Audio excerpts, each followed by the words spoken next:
सर्वप्रथम महाकारुणिक सम्यक संबुद्ध को त्रिवार वंदन करते हुए तदुपरांत परम पूज्य बोधिसत्व बाबा साहब डॉक्टर भीमराव अम्बेडकर जी के प्रति कृतज्ञता का भाव प्रकट करते हुए तदुपरांत श्रद्धावान उपासक श्रद्धावान उपासकाओं बच्चों सभी के प्रति मंगल मैत्री की भावना प्रकट करते हुए आज वर्षावास के पावन पुण्य अवसर पर दैनिक धम्म वाचन में जो देशना में भगवान बुद्ध का जो त्रिपिटक है, त्रिपिटक के जो तीसरा शुद्ध पिटक में से पांचवा निकाय खुद्दक निकाय का दूसरा ग्रंथ धम्मपद का वाचन हो रहा है।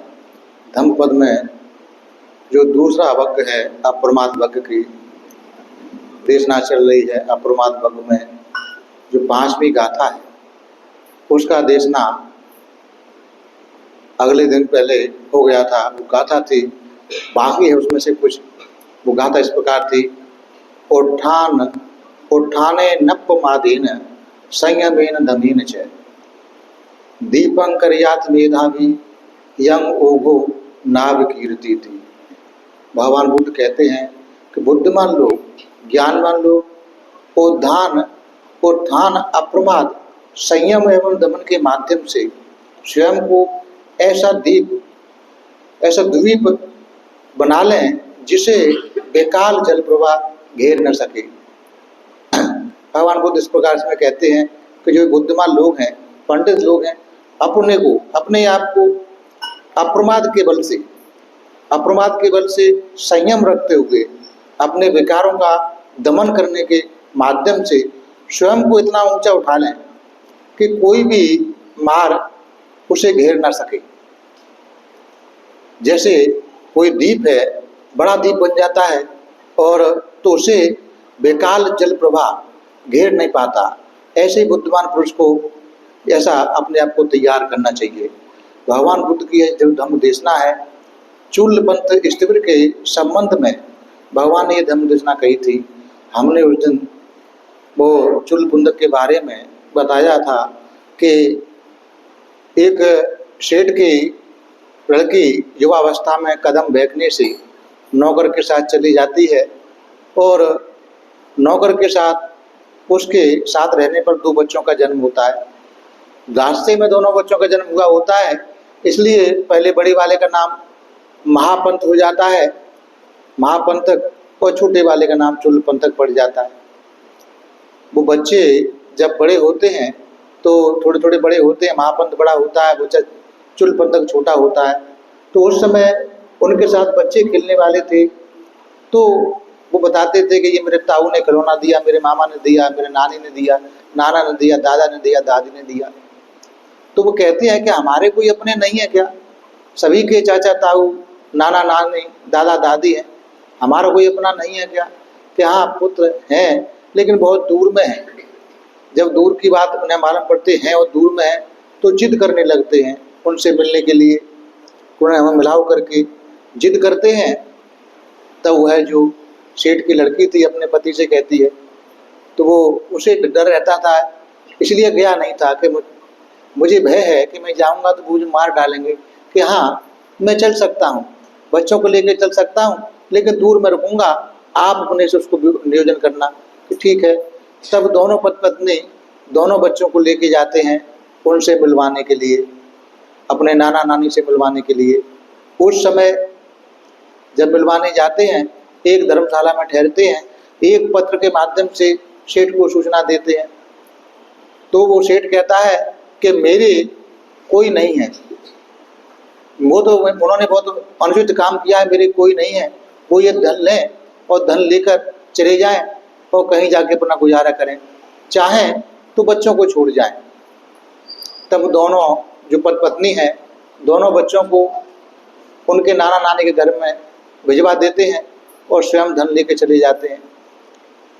तब भी दोनों बच्चे अपने नाना नानी के पास में रहते हैं। जो उनका सेठ था नाना, भगवान बुद्ध का श्रद्धावान उपासक था, इसलिए महापंथ अपने नाना के साथ में बुद्ध विहार जाता था, धर्म सुनता था, पूजा वंदना सुनता था, तो उसके अंदर श्रद्धा पैदा हुई। श्रद्धा पैदा हुई तो प्रवज्ञा लेने की उसने अपने नाना से कहा, तो बड़े प्रसन्न मन से उसके नाना ने उसको प्रवज्ञा दे दी, भगवान ने प्रवज्ञा दे दी, प्रवचित कर दिया उसको। वह धम्म का अभ्यास करता रहा और धम्म का अभ्यास करके उसने ऊंची अवस्था प्राप्त कर ली, अरहत मार्ग प्राप्त कर लिया थोड़े समय में ही। इतना गंभीर ध्यान किया। तब उसने सोचा कि मैं छोटे भाई को क्यों ना यही मार्ग दूं। तो अपने नाना से भी जाकर कहता है कि उपासक, जो आपके यहाँ बालक है उसको ही प्रवज्ञा दे दो, दिलवा दो करके। तब वो सेठ सोचता है, वैसे भी लोग उससे पूछते थे कि ये तुम्हारे जो आपकी बेटी भाग गई थी उसका बेटा है क्या, तो उसे लज्जा महसूस होती थी, इसलिए उसे भी मतलब भिक्षु संघ में जाकर प्रवचित करा देता है, प्रवचित करा देता है। उससे महापंथक उसके बड़े भाई थे पूर्व के, उसे एक गाथा सिखाते हैं। 4 महीने में उस गाथा को वो याद नहीं कर पाता है। 4 महीने में गाथा याद नहीं होती है तो उसे फटकार के भगाते हैं, फटकार के भगाते हैं। वो जाने लगता है, जाने लगता है। फिर भगवान अपने करुणा चित्त से देखते हैं तो आते हैं और जाकर एक और बैठ जाता है। उसके बाद में जीवक जो है बुद्ध विहार में आते हैं और बंदे लोगों को भोजन दान की बोलते हैं। उस समय ये जिम्मेदारी कितने बंदे लोगों को क्या भेजना है वह महापंथक के हाथ में थी।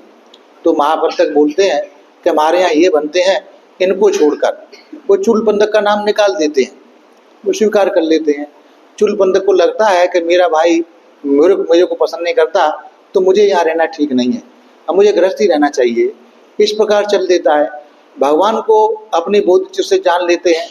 तब वो है जाते हैं चूल पंथक, तो रास्ते में भगवान मिल जाते हैं कि कहाँ जा रहे हो चूल पंथक, कि ऐसे करके ऐसी बात है, मेरा भाई मुझे पसंद नहीं करता तो मुझे रहने का कोई मतलब नहीं, मैं गृहस्थ बन के अपना दान पुण्य करूँगा करके। कि क्या कारण है कि इसने नहीं करता कि 4 महीने में गाथा याद नहीं कर पाया, इस वजह से भाई मुझसे नाराज है, तो मैं उनको नाराज नहीं देख सकता, तो गृहस्थ में रहना ज़्यादा अच्छा है। कि ठीक है, तुम कोई गाथा याद मत करो, कुछ मत करो, एक कपड़ा देते हैं, एक मैला सा कपड़ा देते हैं, इसे रगड़ते रहो, रगड़ते रहो, रजो हरण करते रहो, रजो हरण करते रहो।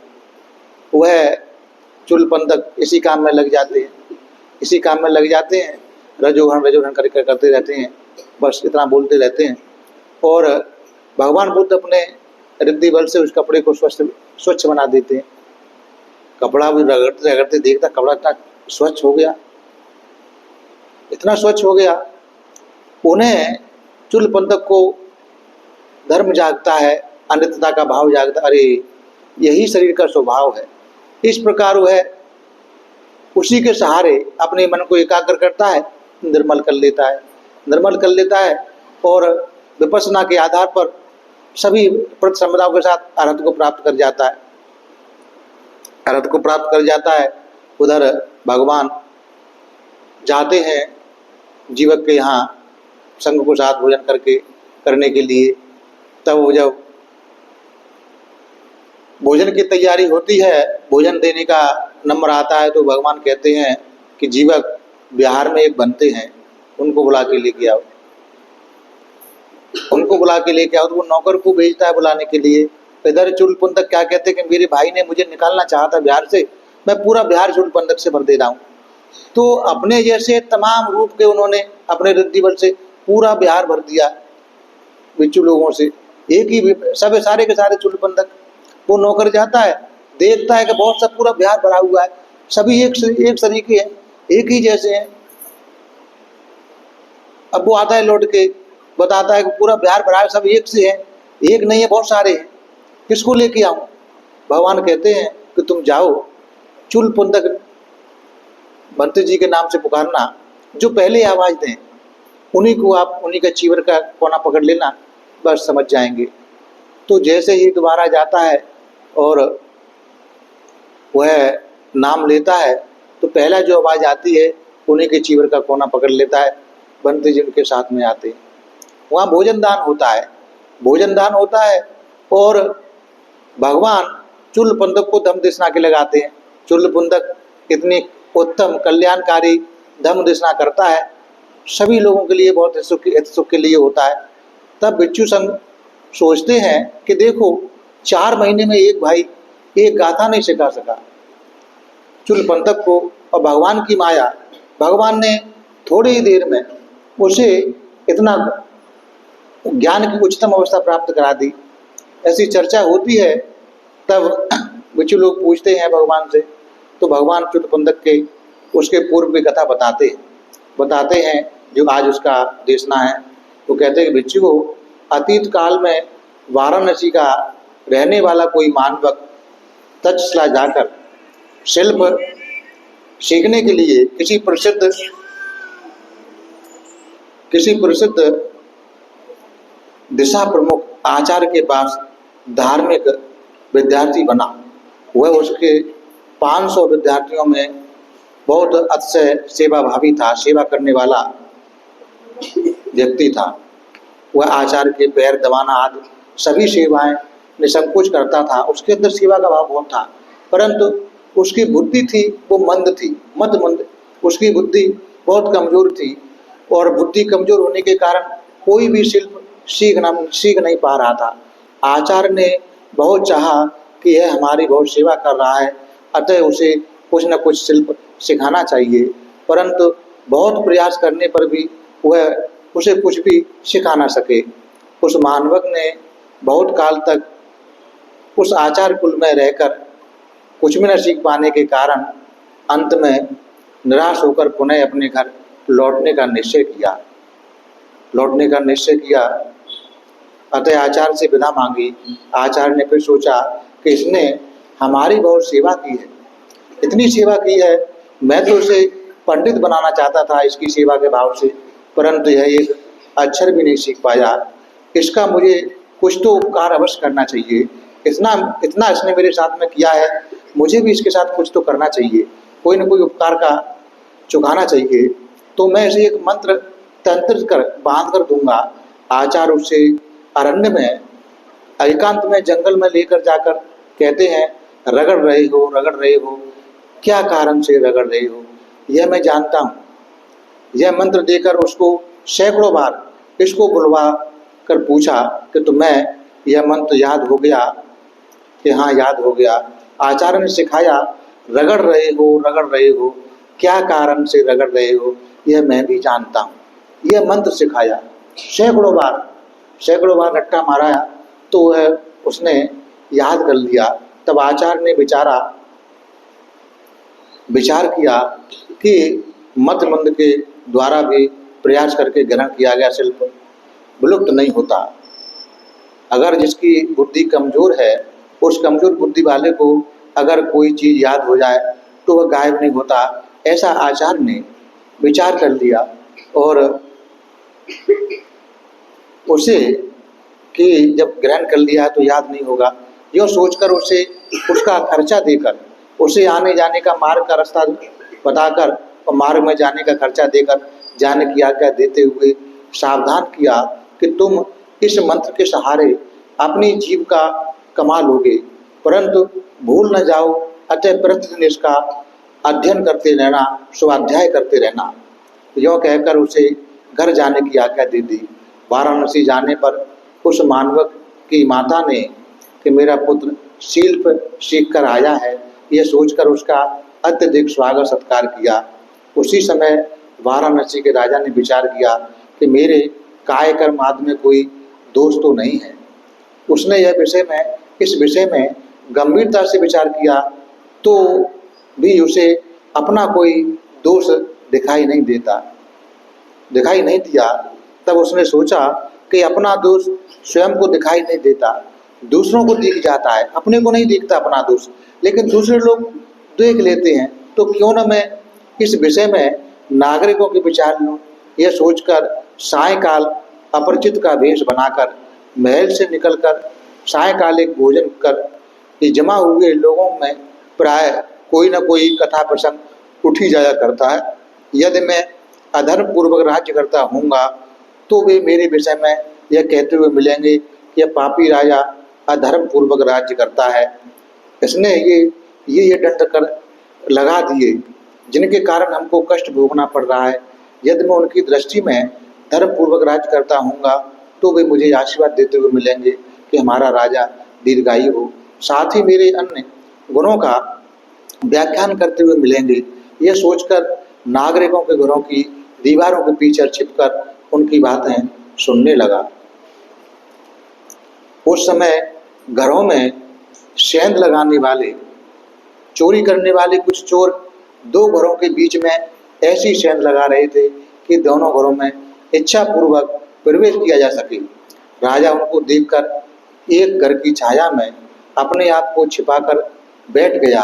वे चोर सेंध लगाकर घर में प्रवेश होकर वहाँ का सामान इकट्ठा करने लगे।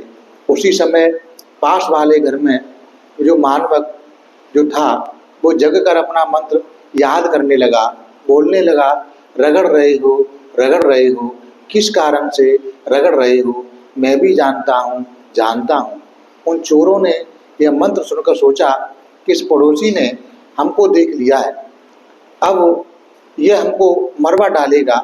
यह सोचकर गांठ में बंधे कपड़े आदि सामानों को वहीं छोड़कर वे चोर जिसका जिधर मुंह पड़ा उधर ही भाग पड़ा अपनी जान बचाने के लिए। उनको लगा ये मरवा देगा। राजा उनको भागते हुए देखकर तथा दूसरे पुरुष द्वारा उस मंत्र पढ़ने को सुनकर उस घर को चिन्हित कर नागरिकों को जमा कर सब घटना बताकर पुनः अपने महल में आ गया। रात्रि बीत जाने पर प्रातः काल होने पर राजा ने एक राजपुरुष को बुलाकर आज्ञा दी, अरे तुम जाओ, इस नगर की अमुक गली में रात्रि को घर में चोरों ने सेंध लगाई थी, उस घर में तक्षशिला से शिल्प सीखकर आया हुआ एक मानवक रहता है, उसे बुलाकर लेके आओ। राजपुरुष जाकर उस मानवक को बुलाकर लाए। तब राजा ने उस मानवक से पूछा, क्या भाई तुम तक्षशिला से कोई शिल्प सीख कर आए हो? कि हाँ महाराज। तो वह शिल्प हमें भी सिखा दो। कि ठीक है देव, मेरे समान आसन पर बैठकर सीख लो। राजा ने वैसा ही कर मंत्र सीखकर उस मानवक को आचार्य यह आपका दक्षिणा भाग है कहकर 1000 मुद्राएं मानवक को राजा ने दी। तब कभी उस राज्य के सेनापति ने राजा के नाई को बुलाकर पूछा, अब नाई की दाढ़ी कब बनाओगे? कल या परसों? मेरा भी ये कार्य करोगे तो तुम्हें बहुत सारा धन दूंगा। वह क्या है स्वामी? तुम राजा की दाढ़ी बनाते समय उस तरह से अति पहना उसरा बनाकर उनके गले को काट देना, तब मैं राजा बन जाऊंगा और तुम्हें सेनापति बना लूंगा। नाई ने कहा कि ठीक है। कहते हुए राजा की दाढ़ी बनाने के दिन राजा की दाढ़ी के बाल गंदों तक के से गीले कर उस्तरा उठाकर ललाट तक ले जाकर उस्तरे की धार कुछ कुंठित है यह कहता हुआ यह सोचकर उसे पत्थर पर घिसने रगड़ने लगा।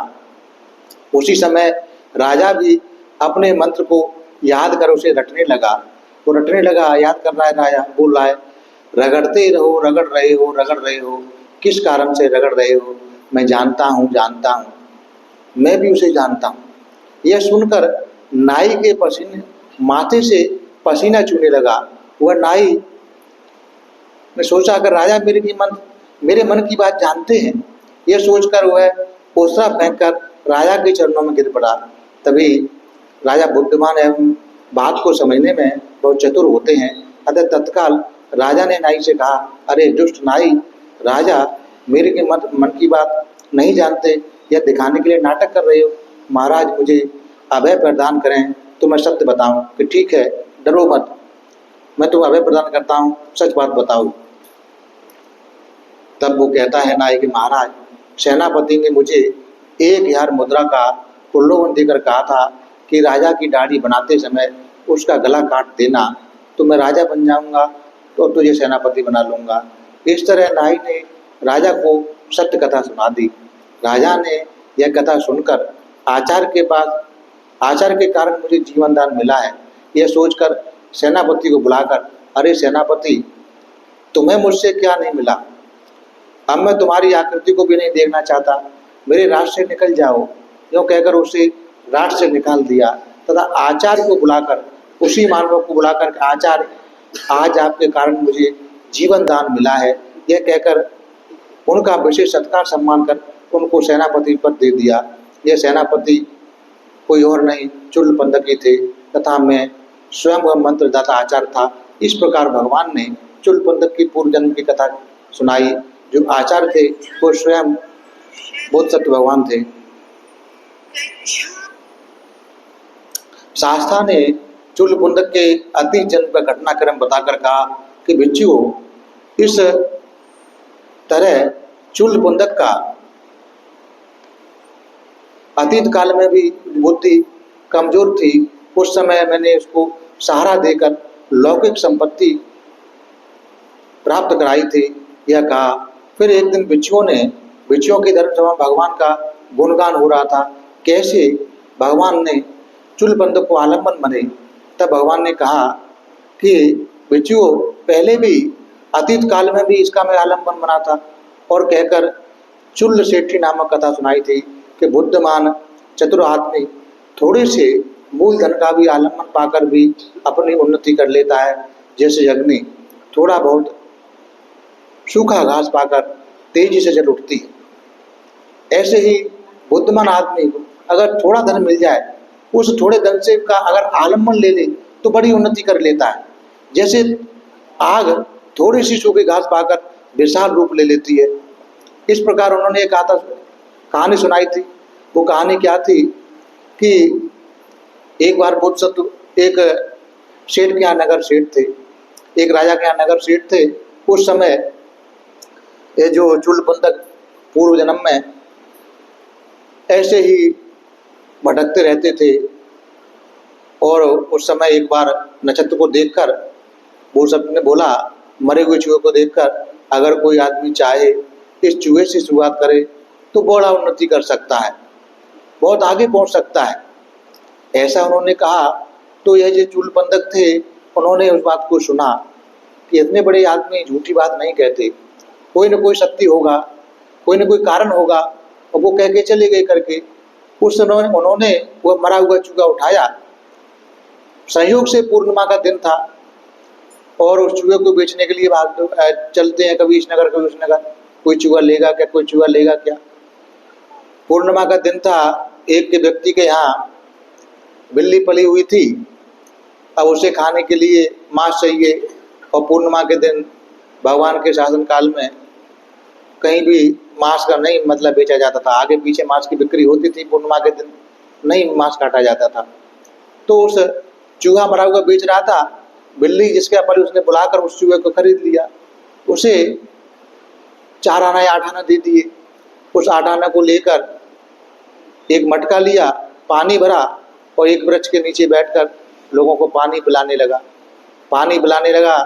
और उनके बदले में कुछ देना चाहते कि समय पानी पे ले लूँगा, इस प्रकार करता रहा। फिर वह उसे किसी ने कुछ दे दिया, कुछ पैसा मिला, तो वह राज उद्यान के बाहर एक वृक्ष था, उसके नीचे बैठकर पानी पिलाने लगा, थोड़ा गुड़ खिलाने लगा राहगीरों को, खेत बाड़ी काम करने वालों को, उद्यान में रहने वालों को, ऐसा करने लगा।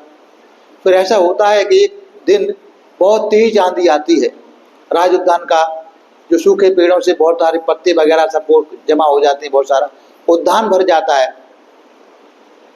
बहुत सारा सूखा पत्ते और टूटे फूटे सूखे लकड़ियां जमा हो जाती हैं। माली परेशान, ये कैसे होगा, राजा उद्यान के लिए आए तो मेरी जान ले लेंगे। अपनी संकट प्रकट करता है तो वो कहता है कि अगर आप मुझे अवसर दें तो मैं पूरा इसको उठवा लेता हूँ, कि ठीक है उठवा लो करके, तुम्हें जैसा लगे, और तुम्हें मेहनता ना भी दूंगा। वो सेवा करता था उद्यान के माली वगैरह की, तो और लोगों की, सभी लोगों को वो कहता है कि अगर ऐसा करो, मेरी मदद करो, ये सारा कचरा मेरे यहाँ जमा कर दो, सारे सूखे पत्ते, सारे सूखी लकड़ियाँ अपने यहाँ जमा कर लेता है, पूरा उद्यान साफ हो जाता है। माली प्रसन्न होता है कि तुमने बहुत अच्छा काम किया, और वो कहता है कि ठीक है। उस समय एक कुम्हार के यहाँ बर्तन पकाने, कच्ची मिट्टी के बर्तन पकाने को थे, तो उसे इस प्रकार के सूखे पत्तों की सूखी लकड़ियों की आवश्यकता थी, तो उसे बेच देता है, उसे धन मिलता है। धन मिलता है, उसको भी जमा करता है और वही पानी का काम चालू रखता है, गुड़ खिलाता है, ऐसे चलता रहता है। फिर एक समय घोड़े के व्यापारी आए, उसने राज दरबार में अपनी मित्रता बना ली थी, तो घोड़े के व्यापारी हमको बताना कोई बाहर काम आए तो बता दिया। तो जो खेत में काम करने वाले लोग थे, सबसे कहता है कि अब तक मैंने कुछ नहीं लिया, आज आपको देना है तो घास का एक एक मुट्ठा मुझे दे के जाए। एक एक मुट्ठा दे दिया और कहा कि देखो मेरी घास बेचने से पहले कोई घास ना बेचे। ऐसा करके उनसे शपथ लेता है। इस प्रकार घोड़े के व्यापारी घास की तलाश में आते हैं तो मन माने दाम पर घास की बात अपनी घास बेच देता है। बहुत सारा धन जमा हो जाता है उसके पास में बहुत सारा धन हो गया और राज दरबार में उसकी मित्रता हो गई। तो उसने फिर कहा कि अगर कोई बाहर से व्यापारी कोई सामान लेके आए तो मुझे बताना करके। ऐसा उसे बताया जाता है। तब वह अपना तंबू बनाकर बंदरगाह पे पहुंचता है और एक सेठ की तरह व्यवहार करता है और सबसे पहले सारा माल खरीद लेता है। वो उनका माल खरीद लेता है, मन माने धन में खरीदता है और मन माने पैसे में बेचता है। इस प्रकार उसके पास बहुत सारा धन जमा हो जाता है, धनवान बन जाता है थोड़े समय में प्रयास करते हुए और अपने उपाय कुशलता से। तब वो सोचता है कि इतना कुछ मुझे मिला है, उन सेठ ने जो सीख दी थी मरे हुए चूहे से कोई भी कुछ कर सकता है, आज उनकी सीख से मैं इतना बड़ा धनवान हो गया, मुझे भी उनका उपकार चुकाना चाहिए। तो वह सोने का चूहा बनवाता है और चूहे के लेकर वो जाता है, उन्हें देने के लिए प्रणाम करता है और वो भेंट देता है सेठ को, नगर सेठ को। नगर सेठ कहता है कि तुम इतनी अमूल्य भेंट मुझे दे रहे हो, मैं तुम्हें जानता नहीं, कभी देखा नहीं, किस कारण से दे रहे हो, क्या कारण है? तब वो बताता है चुल सेठी कि आपने एक बार मरे हुए चूहे को देखकर ऐसी बात कही थी, कोई आदमी करना चाहे तो मरे हुए चूहे से ही बहुत उन्नति कर सकता है। तो मैंने उस मरे हुए चूहे से अपनी यात्रा शुरू की, व्यापार करने की, आज मैं बड़ा धनवान हो गया। तो ये सीख थी मुझे आपसे मिली, इसलिए आप मेरे आचार्य हैं, मैं आपको ये भेंट दे रहा हूँ। आचार्य ने सोचा बच्चा बहुत उपाय कुशल वाला है, तो उसको अपनी बेटी दे दी और अपने पास में रख लिया। इस प्रकार वो धनवान बना। तो उस समय जो चुल सेठी, जो चुल पंडक था, यही जो चूहे का व्यापार करने वाला था, तो जो नगर सेठ थे स्वयं बोधिसत्व थे। इस प्रकार भगवान ने बताते कि पहले भी मैंने इसको लौकिक संपत्ति का मालिक बनाया था। भगवान ने चुल पंडक कहे अतीत का जन्म का घटना सुनाते हुए क्रम बताकर कहा कि भिक्षुओं, इस तरह चुल पंडक अतीत काल में मतमुंदी था, उस समय मैंने उसको सहारा देकर लौकिक संपत्ति का मालिक बनाया था। यह कहा। फिर एक दिन चुल सेठी के बारे में कथा बताई कि बुद्धिमान चतुर आदमी थोड़े से शुरू करके मूलधन का आलम्बन लेकर पाकर भी अपनी उन्नति कर लेता है। जैसा अग्नि थोड़े से सूखी घास मिलने पर, सहारा मिलने पर तेजी से जल उठती है। यह गाथा कही कि भिक्षुओं, मैं इसका आज ही आलम्बन नहीं बना, अतीत काल में भी मैं इसका आलम्बन बना था। हाँ, वहाँ इतना अंतर अवश्य है कि पहले इसको सहारा देकर केवल लौकिक कुटुंब का स्वामी बनाया था, परंतु मैंने आज इसको लोकोत्तर आध्यात्मिक कुटुंब का स्वामी बना दिया। उस समय चुल सेठी का अंतेवासी चुल पंडक ही बना था और यह चुल सेठी पंडित कुशल नक्षत्रविद में ही था। इस तरह भगवान ने चुल सेठी जातक की कथा सुनाई थी, जो अभी आप लोगों को हमने सुनाई। फिर एक दिन धर्म सभा में प्रसंग चल पड़ा कि आयुष्मानो जो चुल पंडक 4 मास में एक गाथा भी याद नहीं कर पाया था, उसने आज बिना कुछ विशेष श्रम किए अर्हत प्राप्त कर लिया। आज वह लोकोत्तर धर्म कुटुंब का स्वामी बन गया।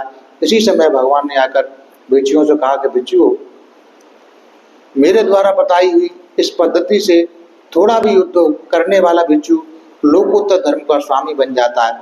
यह कहकर भगवान ने यह गाथा सुनाई। उत्थाने नपमादेन संयमेन दमीन च दीपं करयात मेधावी यमोदो नाभिरति थी। बुद्धिमान लोग, बुद्धिमान पुरुष उत्थान करते हुए अप्रमाद भाव से संयम एवं दमन के माध्यम से स्वयं को ऐसा दीप बना लें जिसे जल प्रवाह घेर न सके। तो बुद्धिमान लोगों के लिए यह शिक्षा भगवान ने दी कि जो बुद्धिमान लोग हैं, ज्ञानवान लोग हैं, अपने को अप्रमाद में जीवन जीते हुए, संयमी जीवन जीते हुए विकारों को दमन करने के माध्यम से अपने आप को ऐसा ऊंचा उठा लें कि कोई भी विकार, कोई भी मार्ग उसे घेर न सके। ऐसा बुद्धिमान लोगों का काम होना चाहिए। इस धर्म कथा को सुनकर वहाँ बहुत से साधक थे जो श्रोतापन्न अवस्था में प्राप्त हो गए। बहुत सारे ऐसे लोगों के लिए यह जो धर्म कथा है सार्थक सिद्ध हुई।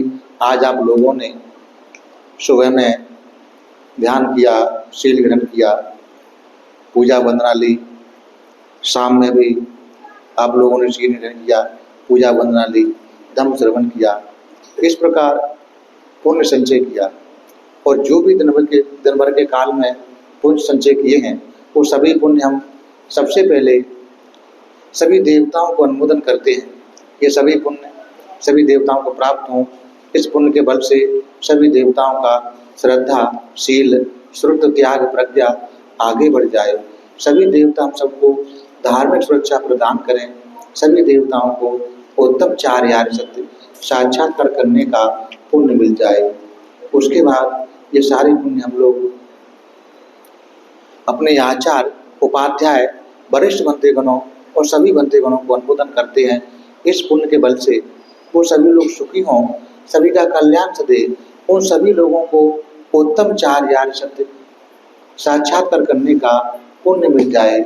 उसके बाद ये सारे पुण्य हम लोग संसार के सारे प्राणियों को अनुमोदन करते हैं। संसार के सारे प्राणी इस पुण्य के बल से सुखी हों, संसार के सारे प्राणियों का कल्याण हो, संसार के सारे प्राणियों को सत्य धर्म का मार्ग मिले, सत्य धर्म के मार्ग पर चलकर कर्म फल से मुक्त होकर निर्वाण गति को प्राप्त हो, ऐसी कामना करते हैं।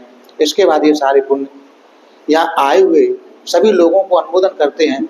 इस पुण्य के बल से इन सभी लोगों की सारे प्रकार की आपत्ति विपत्ति, सारे प्रकार की विघ्न बाधा दूर हो। इन सभी लोगों को उत्तम चार आर्य सत्य साक्षात्कार करने का पुण्य मिल जाए। उसके बाद ये सारे पुण्य हम लोग श्रद्धावान उपासक, श्रद्धावान उपासकाओं को अनुमोदन करते हैं जो हम लोगों को भोजन, चीवर, कुटिया, दवा, परिष्कार आदि से सेवा करते हैं। इस पुण्य के प्रताप से ये सभी लोग, इन सभी लोगों के सारे प्रकार की आपत्ति विपत्ति, सारे प्रकार की विघ्न बाधा दूर हो। इन सभी लोगों के व्यापार धंधे आगे बढ़े, धन संपत्ति की वृद्धि हो। त्रिरत्न के अनुभव से तथा किए हुए पुण्य के बल से इन सभी लोगों को उत्तम चार आर्य सत्य साक्षात्कार करने का पुण्य मिल जाए। सबका भला हो, सबका मंगल हो, सबका कल्याण हो। भवतु सब मंगलं, भवतु सब मंगलं, भवतु सब मंगलं।